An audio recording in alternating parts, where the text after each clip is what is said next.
Hello mga mare, kamusta? May naisip ka na bang recipe for today?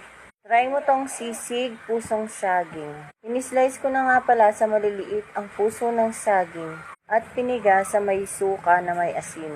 Katapos ay ginasa ko na ang mga sumusunod. Ang bawang at sibuyas. Gumamit nga pala ako ng hipon dito at karne ng baboy. Ikaw nasa sayo kung ano ang gusto mong ipansaho. At after ko ngang maigisa ang lahat, ay nilagay ko na ang puso ng saging. Nilagyan ko ng konting tubig at konting suka. Hayaan lamang kumulo hanggang sa lumambot.